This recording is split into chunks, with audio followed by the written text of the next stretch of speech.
If you an ex-felon and you want to get back your right to bear arms, holla at Dividend Queen on Instagram. She specializes in removing felonies from off people records based on the new laws and guidelines that just got passed early this year. You heard? Get at her, tell a Z-Man Suicide Polo sent you. Drugs is a hard demon to face and beat in life. You heard? Yesterday I put up a video out of anger. You heard? Disrespectfully talking about a dude that's putting my name in uploads. You feel what I'm saying? In that video, I called son all type of crackheads and smokers and all of that. You feel me? And then afterwards, I felt a little bad because, I know a lot of people that they was good individuals, still are good individuals, but, they fighting drug addictions. You heard? They got those demons in their life, them drugs that they can't get past. And, as much as we could look down on people that's on drugs, that have bad drug addictions, it's a sad situation because nobody was in the second and third grade talking about, I can't wait to get up, I can't wait to grow older so I could smoke crack and shoot dope. You feel what I'm saying? It had to be circumstances in those people's lives to make them take that drug route. Sometimes it was a parent that was on drugs. Sometimes it was a family member that was in your household that exposed you to drugs. Sometimes it may be something real serious that happened in your life that made you turn to drugs to cope. Sometimes it might just be poverty in the ghetto and the environment and the people that you came up around that introduced you or influenced you to start messing with drugs. Either way, mostly everybody on this channel, I'm sure, that watches this channel and supports this channel have been affected by drugs in some way, shape, form, or fashion. You heard?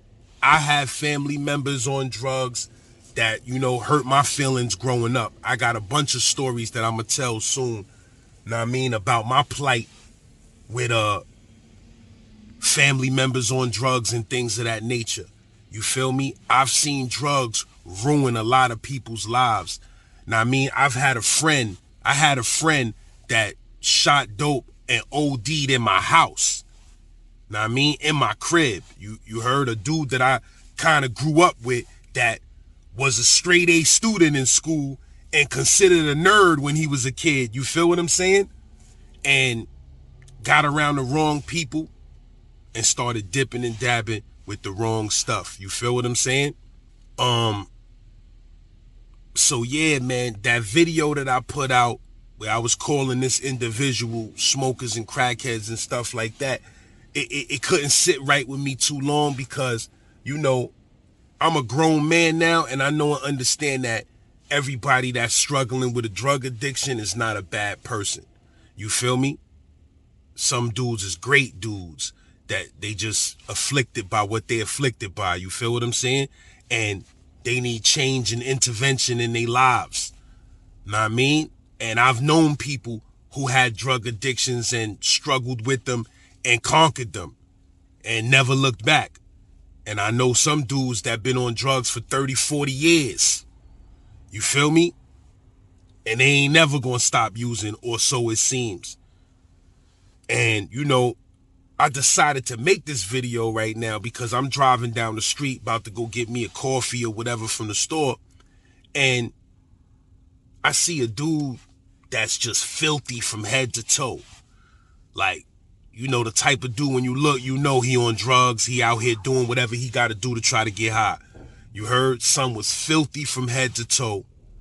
And I took a look at him and I was like, damn, man. You heard? That's a terrible life to have to live. You feel what I'm saying? Every morning when you wake up, you got to go steal some shit or find some garbage to sell or beg somebody or stand in front of something begging for money to get high, to get a drink. You feel what I'm saying? Like Tupac said, have you ever seen a crackhead? That's eternal fire. That shit is eternal fire and damnation. You heard? Having a drug addiction so strong that that's all you basically do is run around stealing and robbing and doing whatever you got to do to get a drug, and then, you know, eventually crashing to sleep after you done ran the streets for 48 hours straight. And then when you wake up, you got to get high again. Like my man who died in my crib right before he died. You understand what I'm saying? Which makes me think that, you know, he wanted to go, but I don't know. You feel me? But he told me right before he died, my man that used to shoot dope, that passed away, he was like, yo son, he said, yo son, I don't use dope to get high no more. He was like, I don't get high off this shit no more, bro. He said, I shoot dope to not be sick. He said, son, I need 3 bags of dope just to get out the bed in the morning so I don't shit on myself. You feel what I'm saying? Like, I hate to say these type of things, but my bro was intelligent enough to know and understand that this dope shit and this heroin addiction, it wasn't right. You feel me? He wasn't enjoying that shit like, yeah, nigga, I'm a dope fiend and I'm doing. He wasn't, bro. Know what I mean? Son was living a hell. And he told me, he said, son, I wish I would have never fucked with this shit. I wish I would have never touched this shit, bro.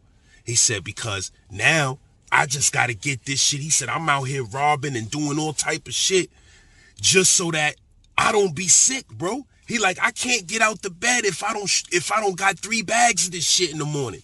You feel me? So it wasn't like son was a nigga, you know, waking up in the morning like, yeah, another day of getting high. Nah, bro. Son was in hell. He had an addiction that he couldn't control, and his body was making him run out and do the shit that he was doing. You feel me? And, you know, he made a lot of enemies. He had a lot of love, but he also made a lot of enemies with what he was doing to get high. You feel what I'm saying? And when you analyze that shit, man, it's just like, yo, bro, know what I mean? The only thing we could do is teach our kids to stay away from these drugs, bro, because some people try them once or twice and they don't never bounce back for the rest of their lives, my nigga. You feel me? And this is facts.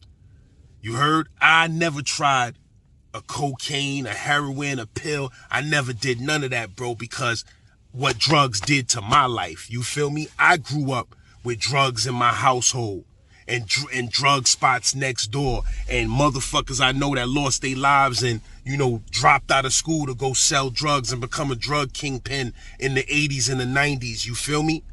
So because of that, I ain't never mess with it. You feel me? Because I seen what it did with my own 2 eyes to people in my family. You heard? So I ain't want that pain. You feel what I'm saying? Straight up. I just didn't want that pain in my life. And I could never put my kids through that shit. You feel me? I went through shit growing up because of drugs that I could never put my kids through. You heard? I could never let my kids have a father that's that irresponsible where I'm never there when they doing something big. I'm never there when something major happens in their life because I'm too busy in the streets chasing drugs, getting high. You feel what I'm saying? So the whole drug culture, bro, you feel me? The shit sucks, man. And, you know, I don't want no parts of it. You feel me? I don't want no parts of it.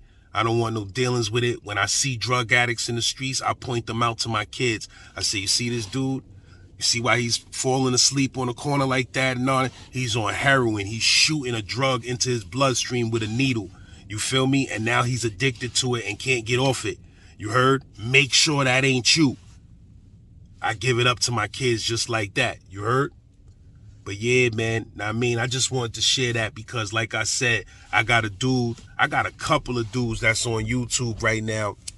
They hate me, they mad at me, and really the only reason why they're mad at me is because I chose not to deal with them anymore because of their drug addictive type of behaviors and, you know, issues that they got in them that, you know, you got to get that slave shit out of you, bro. You feel me? We grown ass men. We ain't in motherfucking C-74 no more. We ain't in motherfucking Green and Caxsackie no more.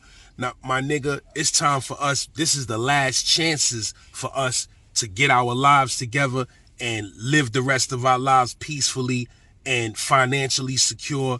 I don't got no time to be competing, going back and forth with niggas on YouTube. Know what I mean? Niggas want to watch your pockets, and you know, niggas want to take your place and do what you do and copy what you do. Like, it's just childish shit, bro. You feel what I'm saying? In a nutshell, man, know what I mean? Brothers out there, sisters out there that's, you know, dealing with drug addiction and struggling with drugs.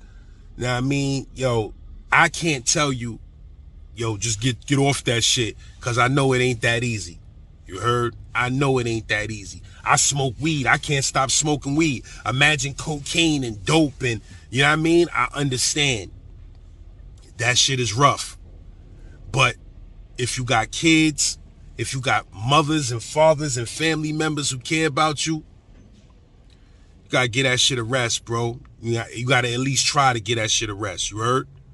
Before it ruin your life, end your life, or cause something tragic to happen to somebody around you. You feel what I'm saying? Because it's just no wins with that shit. And it's been going on since the beginning of time. You heard? Generations and generations of motherfuckers using drugs, starting off thinking it's just cool and then turning out to be fiends. I remember one day a dude told me, I seen a dude looking crazy in front of a liquor store, looking super crazy. And a nigga told me, he said, yo, you see that dude right there? That the dude looked like a bum and all of that. Face all crazy, know what I mean? Shit in his beard, filthy from head to toe. He said, that nigga right there was the illest nigga in the hood back in the days. That nigga was a gun buster. That nigga was getting money. He was that nigga that everybody wanted to fuck with and be like. You feel me? And this is what ended up. This is what he ended up. Sitting in front of the liquor store, twisted. You feel what I'm saying? Looking crazy.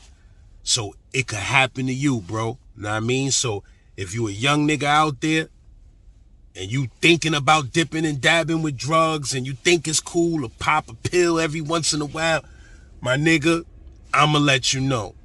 You will end up in front of that liquor store or on that block, filthy, stealing shit out of motherfuckers, stealing packages and shit. You feel what I'm saying? So get your life together, bro, and quit while you ahead. And that's a whole fact. Z-Man, Suicide Polo with the Ski Man. I ain't trying to preach, I'm trying to teach.